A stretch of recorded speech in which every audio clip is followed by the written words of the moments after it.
Hey YouTube, this is PrimetimePokemon, and before I start my review of the Mamoswine theme deck, the Verdant Frost theme deck, as you can see on the screen, I'm going to be giving this deck away, the same thing I do with all my other deck reviews.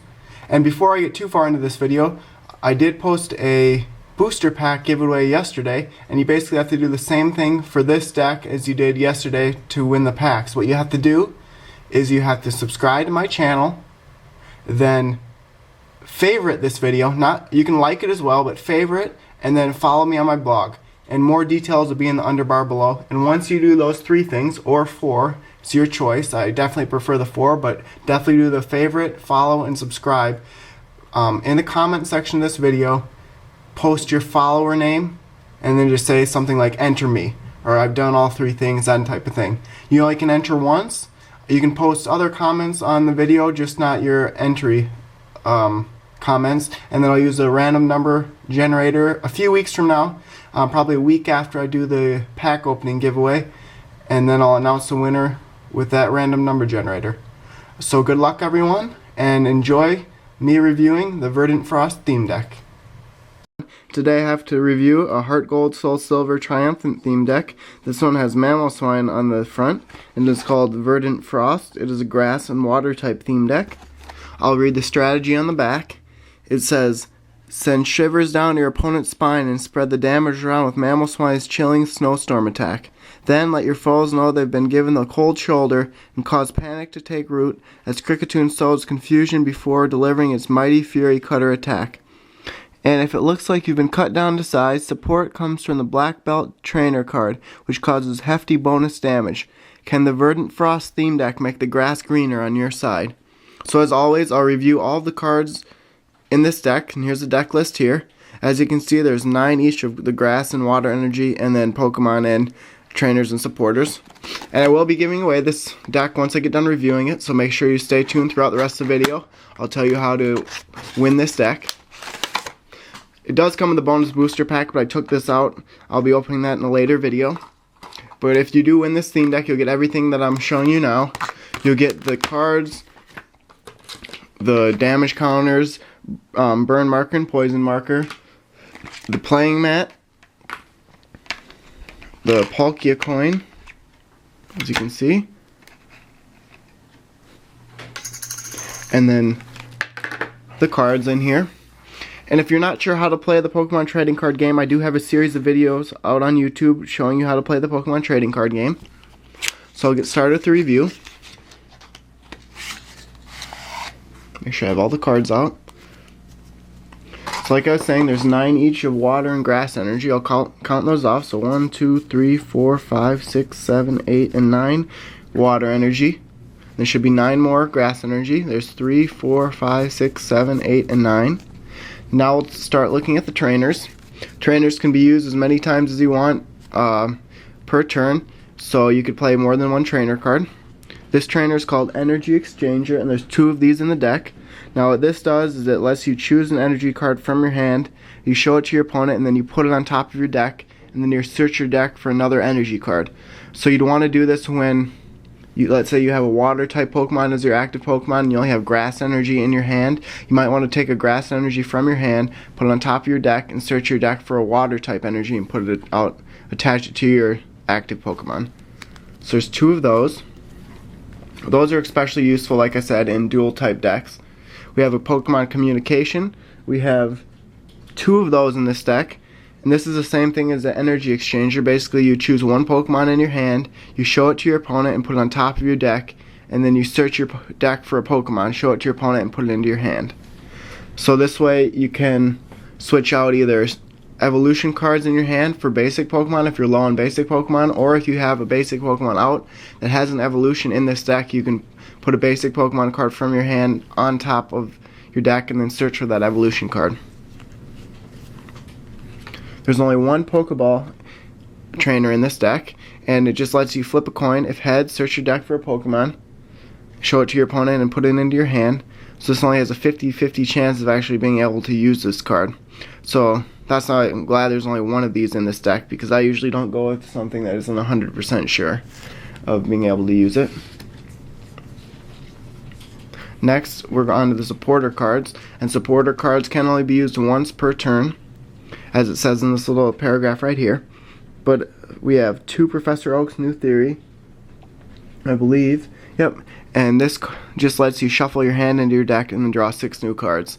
So it's basically starting the game over. Or if you use a lot of, I don't know if there's any of these in this deck, but it's something that lets you, or if you something discards a card, or you're allowed to, if you use a lot of trainers in one turn, you might have only 3 or 4 cards in your hand. You might want to use this card and then be able to draw 6 more cards, and you don't even have to discard any cards except for this card. When you use it, you can just play this card and then move the cards from your hand to your deck, and you shuffle them again. So there's 2 of those. There's 2 Professor Elms Training Method. Now this is a quite old supporter card. I know I had a lot of these from the EX Dragon Frontier set, I believe. But this says to search your deck for an evolution card, show it to your opponent, and put it into your hand. So with a deck that has a lot of evolutions in it, Professor Elms Training Method is a good card to use because it lets you search for an evolution card, and then you can use maybe Pokemon Communication, that trainer, to find basic Pokemon, since this card only allows you to find search for an evolution card. So there's 2 of those. And then we have 2 interviewers' questions.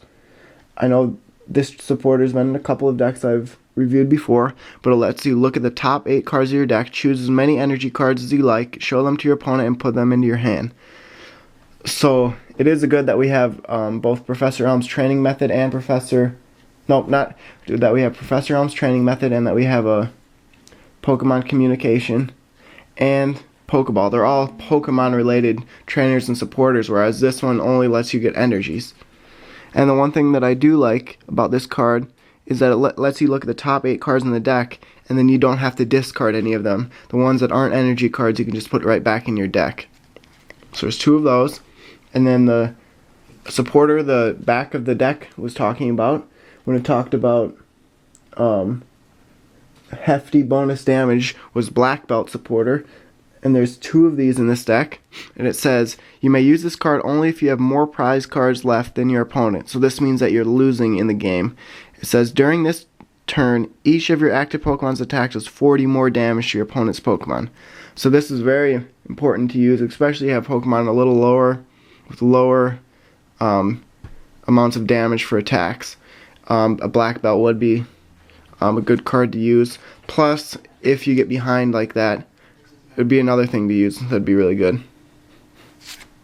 Now we're going to start with the Pokemon. I'm going to do the grass Pokemon in this deck first, and then move on to the water Pokemon, ending with Mamoswine. So we have a 2-1 line of Venonat and Venomoth. So Venonat is a basic grass type Pokemon card, only 50 HP, so a little low, but it does have 2 moves. The first is called Leech Life, and it does 10 damage, which is standard on basic Pokemon. And it also says to remove from Venonat the number of damage counters equal to the damage you did to the defending Pokemon. So at a minimum, you'll be able to take 1 damage counter off Venonat when you use this move. Now if the defending Pokemon is weak to grass type Pokemon, more than likely you're going to be able to take 20 damage off of Venonat when you do damage. Or if you're using Black Belt, you could actually take 40 damage off it, because that raises your attack by 40, and 40 plus 10 would be 50, but if you had 50 damage on Venonat, it'd already be knocked out. And so we have the 1 Venomoth in this deck. It's a stage 1 grass type Pokemon card, only 80 HP, which is a little low, but it does have a Poke Power, which could be used on the bench, and it has 1 move, Stun Spore, 2 energy cards, and does 30 damage. And it also has a special condition with it. It says to flip a coin. If heads, the defending Pokemon is now paralyzed. So paralyzing a Pokemon just means that the Pokemon can't attack the next turn. It just has to basically sit out a turn. And its Poke Power is called Poison Moth Wind. And it says once during your turn, before your attack, you may flip a coin. If heads, your opponent's active Pokemon is now poisoned. If tails, your... What? Okay, so it says, if heads, your opponent's active Pokemon is now poisoned. If tails, your active Pokemon is now poisoned. So this isn't too good of a Poke Power, I don't think, because it could be poisoning Venomoth or whatever active Pokemon you have out there, unless you have a Pokemon card in your deck that strives when It thrives off of being poisoned, which I'm not sure. We'll have to look at the other cards in this deck. Or if you have a lot of like a full heal or something for your trainer, which this deck doesn't, so I don't quite understand why I'd have this Pokepower and this card in the deck. Next we have a line of Bellsprout and Weepinbell. We have a 2-2 line. I'd consider putting a Victory Bell in too. Bellsprout's a basic Pokemon, only 40 HP, so it is quite low, but it does have 2 moves. The first is called Inviting Scent, and it basically just says switch the defending Pokemon with one of your opponent's bench Pokemon. So you could think about when you're playing this card is you attach one energy card to this, and you have a really strong Pokemon card. Your opponent has a strong Pokemon out in their active Pokemon spot. You could just move Bellsprout out there, use Inviting Scent, switch it with a Pokemon that you want of your opponents that you think you'd be able to knock out quite easily, and then the next turn just switch out Bellsprout and just get rid of that one energy. But Bellsprout does have another move. It's called Careless Tackle, which does 20 damage for 1 grass energy, which is a little better than most basic Pokemon, but it also does 10 damage to itself. Especially with 40 HP, I'd be cautious in using this too quick unless you did have Weepinbell. And there, like I was saying, there's 2 Weepinbell. Again, it's a stage 1 grass type Pokemon card, but it only has 80 HP this time. So it's a little lower than the 90 average, but it has 2 moves. The first is Poison Powder, and it just says the defending Pokemon is now poisoned, which would take 1 colorless energy card. And if you did have Venomoth on your bench, you could actually use its Pokepower and just poison the active Pokemon using that, and not even have to use this move, but you just risk poisoning Weepinbell when you do that. Its second move is called Corrode Target and only does 10 HP for 2 energy cards, but it lets you flip a coin. If heads, look at your opponent's hand, then you choose 1 card and discard it. So the advantage of using this and seeing your opponent's hand would be that you'd be able to see maybe an evolution card that your opponent has that they're going to use quick, and you could be able to discard that card. But overall, I don't think Weepinbell is really too great either. I definitely look at Victory Bell from this set and see if that could help you out quite a bit. Next we have the Kricketot, and there is 2 Kricketots and 1 Kricketoons in this deck, and then in the strategy it does talk about Kricketoon's Confusion and then its Fury Cutter attack, so we'll have to look at that. So Kricketot is its basic Pokemon. It's a grass type, 50 HP, and it does 30 damage, which is pretty good for basic Pokemon for 2 energy cards though. So if you do get it out there right away in the game, it'll take 2 turns to get it to play anything, which might actually be not that bad, because a lot of basic Pokemon only have a 1 energy card attack cost and only do 10 damage. So if you waited 2 turns, you'd be able to do 10 more damage than the one that could do 10 damage in 1 turn.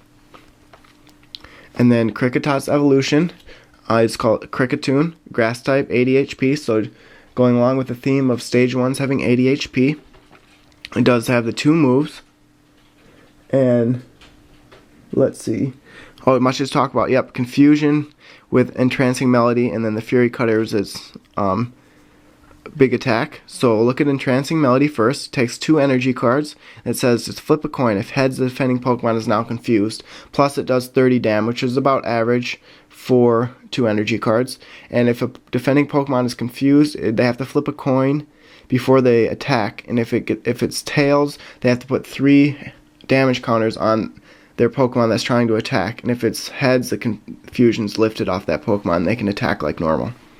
And its second move is called Fury Cutter.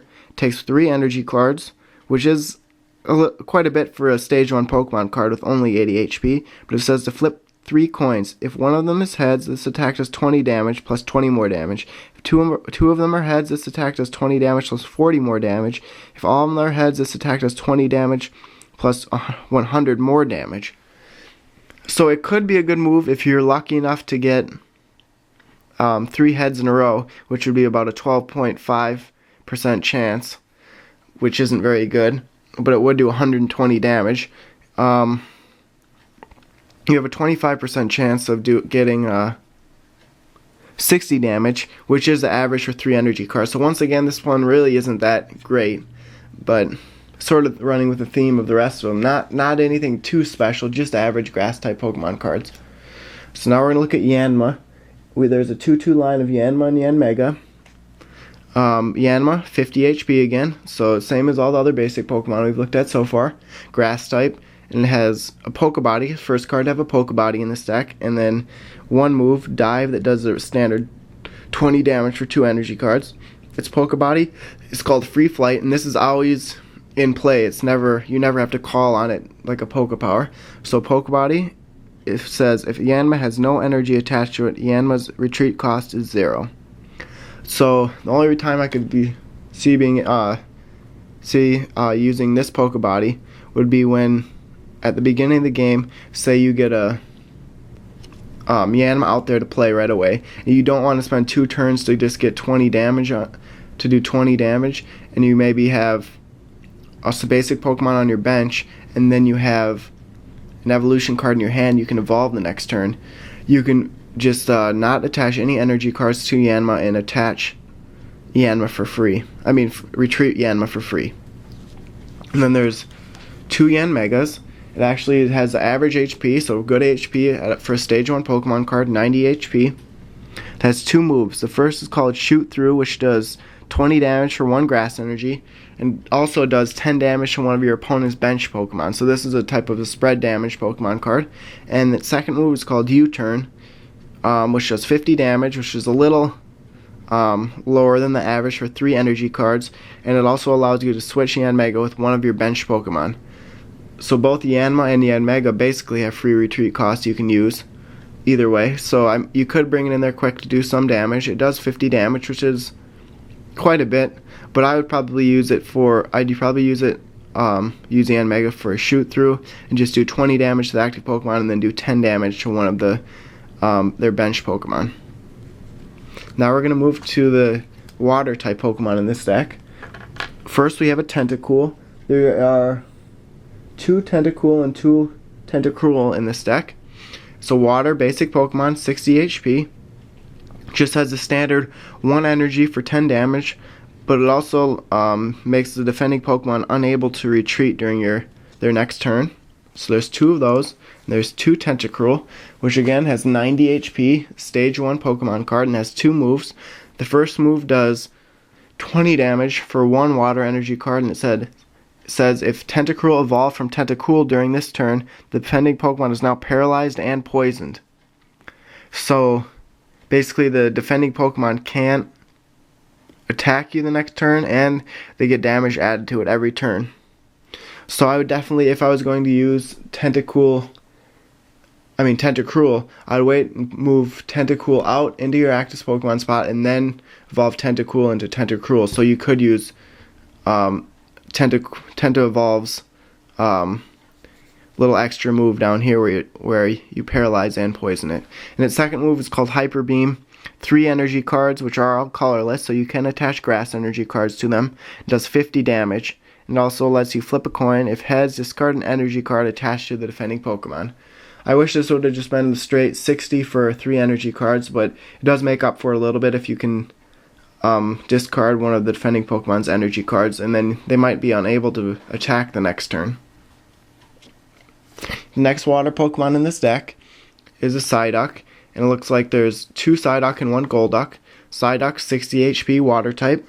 Just a 1 move. It's called Tripping Headbutt, and it says flip a coin. If heads, this attack does 30 damage to one of your opponent's Pokemon.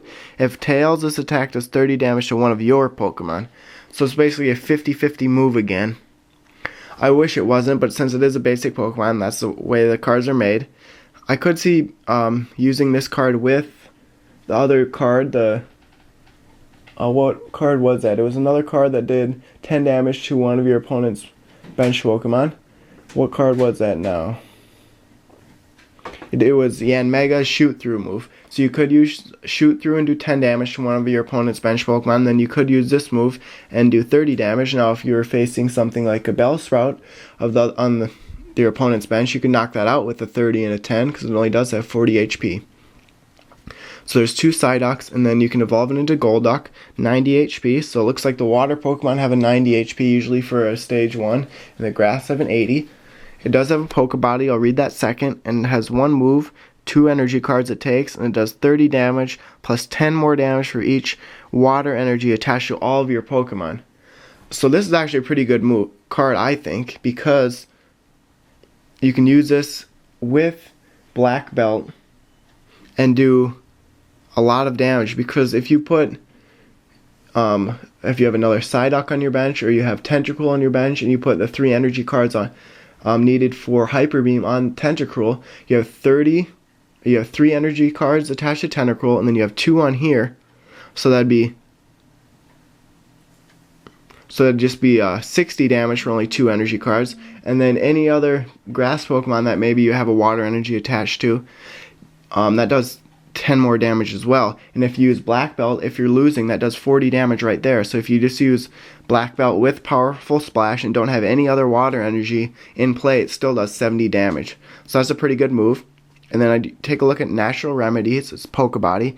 It says whenever you attach a water energy card from your hand to Golduck, remove 2 damage counters from Golduck. So it can stay out there quite a while. I'm just trying to see. It does 30 damage plus 10 more damage for each water energy attached to all of your Pokemon. So I'm thinking, I don't think you can attach more than 2 energy cards on Golduck, and it'll count towards this attack. But if you could, I definitely do that, because then you could keep adding energy to Golduck and it remove 2 damage counters every time. So that's probably the best card I've reviewed so far, is this Golduck, especially with Powerful Splash. Then I'd pair that with Black Belt if you were losing in the game. Now we're going to look at the main Pokemon card in the deck. We have a Swinub, Piloswine, and Mamoswine line. There's a 4-2-2 line. We have 4 Swinub, 60 HP each, has 2 moves. The standard 1 energy for 10 damage and 2 energy for 20. We have 4 of those. Then we have Mamoswine, which surprisingly has 100 HP and is only a Stage 1 Pokemon card. It has 2 moves. The first is called Blizzard, requires 3 energy cards. It says to flip a coin. If heads, this attack does 10 damage to each of your opponent's bench Pokemon. If tails, this attack does 10 damage to each of your bench Pokemon. So I've come across quite a few cards in this deck that either could do damage to your opponent's Pokemon or your Pokemon. And since we don't really have any trainers or supporters in this deck that remove damage from your own Pokemon, it's somewhat risky to take that chance and do these moves that there's a 50-50 chance of either doing damage to your Pokemon or your opponent's. But if you do get heads most of the time and do the damage to your opponent's Pokemon, it can knock out 2, 3, or 4 of those probably real quickly, and you'd win the game at the end. Especially if you get some Pokemon knocked out earlier in the game of yours and you're behind with prize cards, and then you could use that Black Belt like I was talking about earlier and more than likely get even more damage. Do even more damage and knock out even more Pokemon. Piloswine's second move is Hammer In. 4 energy cards, which is quite a bit, and only does 60 damage. But we'll take a look at Mamoswine, which there's 2 of. It might actually require a lot of energy, so that might actually be better. Yep, because Mamoswine does require 4 energy cards, so if you have them attached to Piloswine, and when you evolve it into Mamoswine, you can just use Snowstorm right away.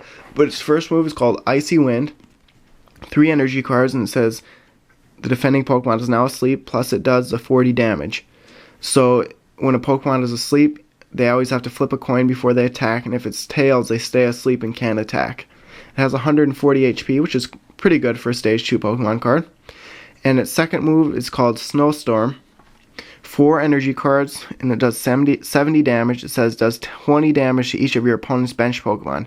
So this is really good. There's a lot of spread type Pokemon cards in this deck. Usually spread type Pokemon are associated with Psychic type Pokemon, but this deck does do a lot of spread damage. I definitely do that when I'm using this deck. I try and spread the damage out. I'd use Snowstorm, which does 20 damage. This is probably going to take the longest to get out of any of the Pokemon cards, but if there are damage already on the defending Pokemon, doing 20 more damage could knock out a couple of them in 1 or 2 moves. And you can use Piloswine to spread damage. You can use Psyduck to spread damage. You can use, what other move? You can use Yanma. So there are quite a few cards that you can use in this deck to spread damage. And you can also use Venomoth Pokepower to make the defending Pokemon poisoned, and that adds damage to it every turn. That's only the active Pokemon though.